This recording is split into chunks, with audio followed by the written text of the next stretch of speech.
बिस्मिल्लाहिर्रहमानिर्रहीम। आज की नर्व है एब्ड्यूसेंट नर्व यानी कि सिक्स्थ क्रेनियल नर्व। पहले देख लेते हैं इसके फाइबर्स कौन से होते हैं। जनरल सोमैटिक इफरेंट फाइबर यानी प्योरली मोटर नर्व है ये।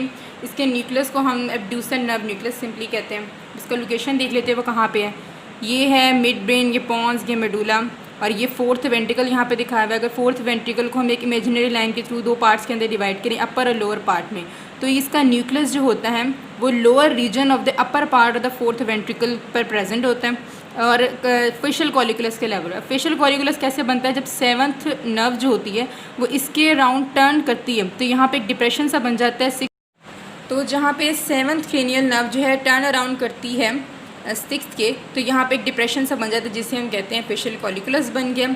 अब अगर हम यहाँ पे देखें कि किस लेवल से इमर्ज करता है, तो पोंटोमेडुलरी जंक्शन से इमर्ज करता है जस्ट अबव द पायरामिड।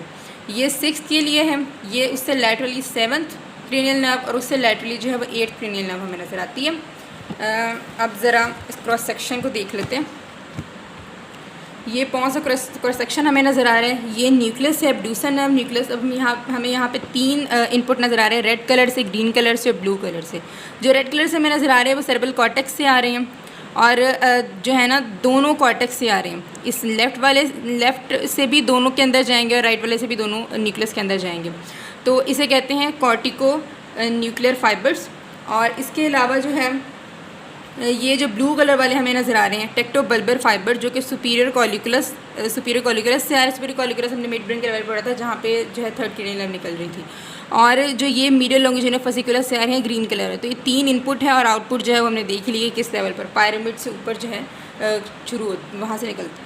अब इसका कोर्स देख लेते हैं। तो कोर्स के अंदर सबसे पहली चीज़ जहाँ से पास करते हैं सिस्टर्ना पॉन्टिस। सिस्टर्ना पॉन्टिस को एक्चुअली सब एरेक्नोइड स्पेस है जो कि मैं यहाँ पे नज़र आ रही है। सब एरेक्नोइड स्पेस से ये पहले गुजरेगा, सबसे पहले वहीं से गुजरेगा। उसके बाद ये आ जाता है पोस्टीरियर क्रेनियल फोसा में। पोस्टीरियर क्रेनियल फोसा से जब आगे जा रहा होता है तो Peters part of the temporal bone पे एक शार्प टर्न लेते हैं। उसके बाद आगे मिडिल क्रेनियल फोसा के अंदर एक कैवर्नस साइनस के अंदर से पास करता है। उसके बाद आ जाता है superior orbital Fisher. Superior orbital Fisher में टेंडिनस रिंग जो होता है उसके अंदर से जो है वो ऑकुलोमोटर की अपर और लोअर डिवीजन दरम्यान में नेज़ोसिलरी थी और साथ में जो है वो सिक्स नर्व थी। यहाँ से गुजरने के बाद वो ऑर्बिट के अंदर एंटर होकर लैटरल रेक्टस को सप्लाई कर देता है। अब ज़रा इस व्यू से हम इसका कोर्स देख लेते हैं। तो यही मिड ब्रेन, पॉन्स, मेडुला और यहाँ पे कुछ आर्टरीज दिखाई हुई हैं। ये जो दो वर्टिब्रल आर्टरीज आती हैं वो मिलके जो है पोंटोमेडुलरी जंक्शन पे वो एक बेजिलर आर्टरी बना देते हैं। बेजिलर आर्टरी की एक ब्रांच है एंटीरियर इन्फीरियर सेरिबेलर आर्टरी और ऊपर जाके वो पोंटाइन आर्टरीज भी देती हैं। तो ये जो सिक्स नर्व है जब यहाँ से इमर्ज करती है, नीचे पायरामिड होता है, ऊपर पोंटोमेडुलरी जंक्शन है। इसके अलावा ये दो आर्टरीज, ये पोंटाइन आर्टरीज है, यहाँ पे बहुत सारे पेयर्स होते हैं इनके, और नीचे जो है आइका इसके दरमियान से पास करी। तो ये यहाँ पे इसलिए बताया क्योंकि अगर इन जो आर्टरीज हैं इनका एनोरिज्म हो जाता है तो इससे ये नर्व जो है वो डैमेज जाती है। तो यहाँ से आती है ये। उसके बाद जो है ये डोरेलोस कैनाल है। असल में ये जो कैनाल ये एक बोनी कैनाल है जिसके अंदर एब्ड्यूसेंट नर्व और इंफीरियर पेट्रोजल साइनस जो है वो प्रेजेंट होती हैं। यहाँ से जाती है फिर कैवर्नस साइनस है, लैटरल वॉल, मीडियल वॉल, ये अंदर यानी कैवर्नस साइनस के अंदर रन करती है और ये in relation to internal carotid artery, internal carotid artery run करिए इसके इन रिलेशन, ये दोनों जो है वो कैवर्नस साइनस के अंदर से रन करते हैं। बाकी जो नर्व्स होती हैं वो इसकी वॉल में से रन करी थी, लेकिन ये जो है अंदर होता है।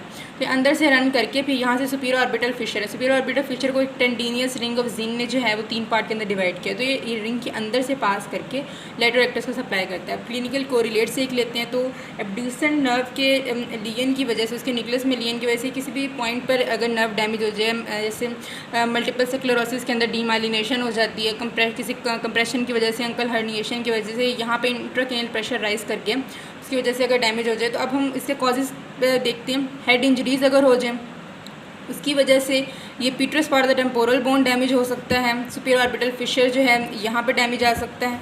तो हेड इंजरीज़ की वजह से नर्व डैमेज हो सकती है। बाकी कैवर्नस साइनस के अंदर अगर थ्रोम्बोसिस हो जाए, इंटरनल कैरोटिड आर्टरी का कोई फिस्चुला डेवलप हो जाए उसकी वजह से हो सकता है। एनोरिज्म ऑफ इंटरनल कैरोटिड या फिर जो आइका एंटीरियर इन्फीरियर सेरिबेलर आर्टरी हमने देखी है, इसका एनोरिज्म हो जाए या पोंटाइन आर्टरी का एनोरिज्म हो जाए, इसकी वजह से हो सकता है। या फिर डेरालोस कनाल जो है उसमें जो है इन्फेक्शन आ जाए, फॉर एग्जांपल रिकरेंट इन्फेक्शन जो है इन्फीरियर पेट्रोलर साइनस की वजह से अगर रिकरेंट इन्फेक्शन वहाँ पे आ जाए तो ये नर्व को डैमेज कर सकता है। अब इसका इफेक्ट क्या होते हैं, लेटरल रेक्टस जो होता है वो आई बॉल को लेटरली मूव करा रहा होता है, एक्सटर्नल या अबडक्शन हम इसे कह सकते हैं। तो अगर वो नहीं होगा तो आई जो है मीडियली मूव करेगी, अनअपोज एक्शन होता है मीडियल रेक्टस की वजह से, इसकी वजह से हम इसे कहेंगे इंटरनल स्ट्रैबिस्मस हो गया है। अब इसकी वजह से डिप्लोपिया क्रिएट हो जाता है। फॉर एग्जांपल अगर एक पर्सन जो है वो लेफ़्ट की तरफ उसने देखना है तो दोनों जो आई बॉल है उसका लेफ़्ट की तरफ मूव करते हैं, लेकिन इस कंडीशन के अंदर अगर लेफ़्ट साइड वाली नर्व डैमेज हो गई है तो जो लेफ़्ट वाला है वो लेटरल की तरफ मूव नहीं करेगा बल्कि वो मिडिल की तरफ मूव करेगा, इस वजह से डिप्लोपिया यानी डबल विजन क्रिएट हो जाएगी। अब एक और चीज़ आ जाती है, उसे कहते हैं फॉल्स लोकलाइजिंग साइन। अब फॉल्स लोकलाइजिंग साइन के अंदर कैसे होता है कि अगर हमें एब्ड्यूसन नर्व पाल्सी वाले सिम्टम मिले, मतलब हमें एक्सटर्नल स्ट्रैबिस्मस मिला है और साथ में हमें डिप्लोपिया मिला है, तो उससे हमें ऐसा लगता है कि शायद पॉन्स के अंदर जो है डायरेक्टली हमारे दिमाग में ये आता है कि पॉन्स के अंदर डैमेज हुआ होगा जिसकी वजह से नर्व डैमेज हुई है। लेकिन मसला इसके अंदर नहीं हो सकता, बल्कि ये भी हो सकता है कि इंट्राक्रेनियल प्रेशर राइज कर गया है जिसने जो है यहाँ पे, क्योंकि यहाँ पे ये एक लॉन्ग डेलिकेट नर्व है और ये एक शार्प टर्न भी लेती है, तो अगर इंट्राक्रेनियल प्रेशर राइज कर जाएगा